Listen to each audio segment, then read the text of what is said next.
नमस्कार। समाचारों के साथ मैं दीपा सिंह। पहले मुख्य समाचार। ग्रामीण रेहड़ी पटरी वालों को मुख्यमंत्री पथ विक्रेता ऋण योजना से मिलेगा ऋण। प्रदेश में मंत्रिमंडल की पहली वर्चुअल बैठक में हुआ निर्णय। 8 लाख से अधिक ग्रामीण व्यापारियों को मिलेगा लाभ। प्रदेश के निजी स्कूलों की फीस के संबंध में दायर याचिका पर जबलपुर उच्च न्यायालय में सुनवाई। सीबीएसई को 10 अगस्त तक अपना पक्ष रखने के निर्देश। राज्य में कोरोना संक्रमितों की संख्या 28,500 से अधिक हुई। केंद्रीय मंत्री प्रहलाद पटेल ने बचाव के लिए नियमों का पालन करने का किया आग्रह। और देश में बाघों की संख्या दुनिया में सर्वाधिक।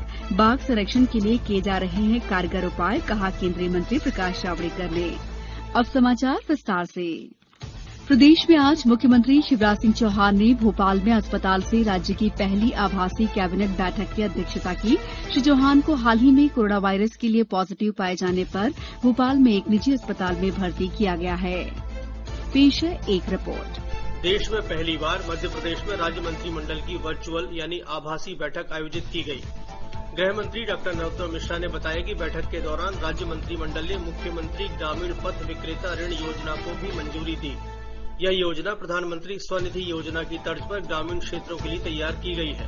तो मुख्यमंत्री ग्रामीण पथ विक्रेता ऋण योजना को भी आज कैबिनेट के द्वारा मंजूरी दी गई है कि प्रधानमंत्री स्वनिधि योजना एक जो चल रही थी उसके बाद इसे और नीचे उतारा है। वो नगर पालिका नगर निगम तक थी, उन्होंने ये नगर पंचायत और ग्राम पंचायत तक इस लेके गए हैं। इसमें हमारे गांव के अंदर काम करने वाले छोटे छोटे बढ़ई हैं, कुम्हार हैं, लोहार हैं, हाट ठेला वाले, ठेले वाले, खोमचे वाले, सब्जी वाले, नाई है, इन सब के लिए 10,000 रुपए तक के ऋण की व्यवस्था और इस ऋण के ब्याज की व्यवस्था और समय पर चुकाएगा तो अगले साल दोगुनी 20,000 की व्यवस्था, इस तरह की योजना है। मुख्यमंत्री ने सभी मंत्रियों को 15 अगस्त तक आत्मनिर्भर मध्य प्रदेश की कार्ययोजना तैयार करने के निर्देश भी दिए हैं। बैठक के दौरान यह निर्णय भी लिया गया कि चंबल एक्सप्रेस वे का नाम अब चंबल प्रोग्रेस वे होगा। श्री मिश्रा ने कहा कि यह परियोजना चंबल क्षेत्र की स्थिति को बदल देगी और इस क्षेत्र के विकास में महत्वपूर्ण भूमिका निभाएगी। संजीव शर्मा, आकाशवाणी समाचार, भोपाल। प्रदेश के निजी स्कूलों में कोरोना संकट काल के दौरान फीस वसूलने के संबंध में उच्च न्यायालय में दायर याचिका पर कल सुनवाई हुई। सुनवाई के दौरान राज्य सरकार की ओर से कहा गया है कि निजी स्कूलों को केवल ट्यूशन फीस ही वसूलने का आदेश दिया गया है। इस संबंध में राज्य शासन द्वारा 2 बार आदेश जारी कर दिए गए हैं। मामले की सुनवाई के दौरान central board of secondary education CBSE की ओर से जवाब नहीं दिया गया। उच्च न्यायालय ने उन्हें जवाब पेश करने के लिए 10 अगस्त तक की तारीख दी है। उल्लेखनीय है कि उच्च न्यायालय में दायर याचिका में कहा गया है कि फीस वसूलने के मामले में निजी स्कूल राज्य सरकार के आदेश का पालन नहीं कर रहे हैं। सीबीएसई से जुड़े निजी स्कूलों ने भी फीस बढ़ा दी है। याचिका के अनुसार बच्चों को ऑनलाइन और डिजिटल पढ़ाए जाने पर भी रोक लगाया जाना चाहिए। प्रदेश के विभिन्न जिलों में कोरोना संक्रमण के लगभग 800 नए मामले मिलने के बाद संक्रमितों की कुल संख्या बढ़कर 28,500 से अधिक हो गई है। केंद्रीय पर्यटन राज्य मंत्री और दमोह के सांसद प्रहलाद पटेल ने नागरिकों से सोशल डिस्टेंसिंग का पालन करने और मास्क लगाने की अपील की है। इंदौर में 73 कोरोना संक्रमित मिले हैं। यहां पॉजिटिव लोगों की संख्या बढ़कर 7,060 हो गई है। जिले में 1,994 कोरोना प्रभावितों का विभिन्न अस्पतालों में इलाज चल रहा है, जबकि 4,500 से अधिक मरीज स्वस्थ होकर अपने घर पहुंच गए हैं। भोपाल में कोरोना के 190 नए मरीज मिले हैं। राजधानी में आज लॉकडाउन का चौथा दिन है। शहर में अति आवश्यक सेवाओं से जुड़े स्थानों को छोड़कर अन्य लोगों के आने जाने पर प्रतिबंध है। पुलिस के 2,500 से अधिक जवान शहर के विभिन्न मार्गों पर तैनात हैं। जबलपुर में 31 जुलाई की शाम 7 बजे से आगामी 3 दिन के लिए लॉकडाउन घोषित किया गया है। ये 4 अगस्त सुबह 5 बजे तक जारी रहेगा। कलेक्टर भरत यादव ने आम जनता से आग्रह किया है कि इस बार ईद और रक्षाबंधन का त्योहार घर में ही रहकर मनाएं। देवास जिले में कोरोना संक्रमित लोगों की संख्या 418 हो गई है, जबकि 333 मरीज स्वस्थ होकर अपने घर जा चुके हैं। जिले के हाट पिपलिया, सोनकक्ष, टोंकखुर्द, कन्नौज और खातेगांव अनुभाग के गांवों में भी संक्रमण फैला है। बैतूल जिले के मुलताई और पाथाखेड़ा में 2-2 मरीज मिलने से जिले में पॉजिटिव मरीजों की संख्या 211 हो गई है। जिले के ग्राम जामटी में अब कोई कोरोना संक्रमित नहीं बचा है। अनूपपुर में आज 7 वर्ष के एक बच्ची के साथ ही 12 लोग स्वस्थ होकर अपने घर गए। नीमच जिले में 317 सैंपल की रिपोर्ट में से 12 ही पॉजिटिव पाई गई।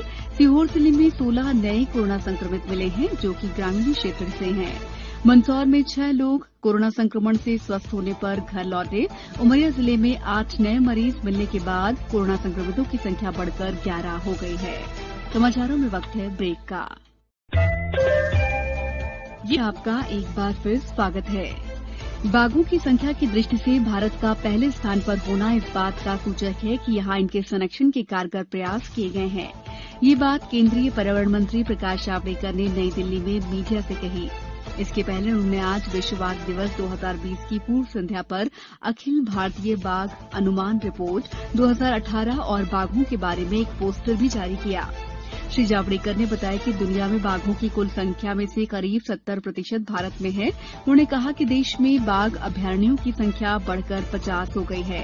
इस अवसर पर पर्यावरण राज्य मंत्री बाबुल सुप्रियो ने कहा कि Guinness book of world records ने भारत में बाघों की संख्या में बढ़ोतरी की बात स्वीकार की है, जो हमारे लिए गर्व की बात है। गौरतलब है कि बाघों के संरक्षण के बारे में सेंट पीटर्सबर्ग घोषणा पर 2010 में हस्ताक्षर किए गए थे।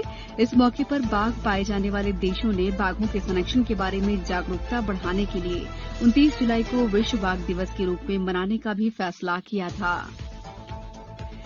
गृह मंत्री नरोत्तम मिश्रा ने पुलिस कर्मचारियों के लिए बहुमंजिला आवासीय परिसरों के निर्माण की कार्ययोजना को शीघ्र प्रारंभ किए जाने के निर्देश दिए हैं।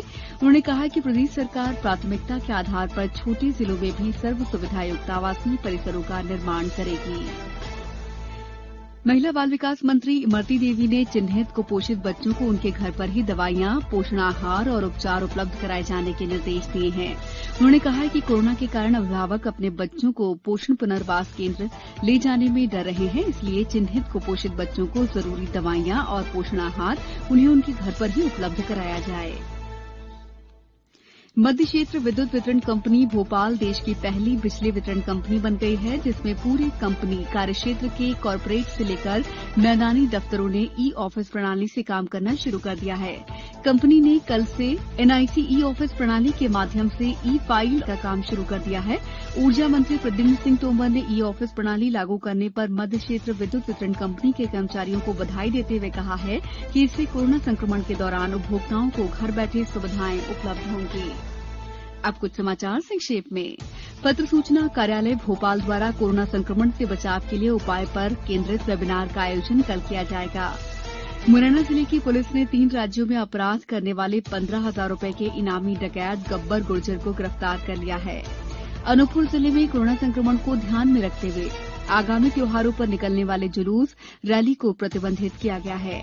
नीमच जिले में आगामी 3 सालों में हर गांव में शुद्ध जल पहुंचाने के लिए एक योजना प्रस्तावित है।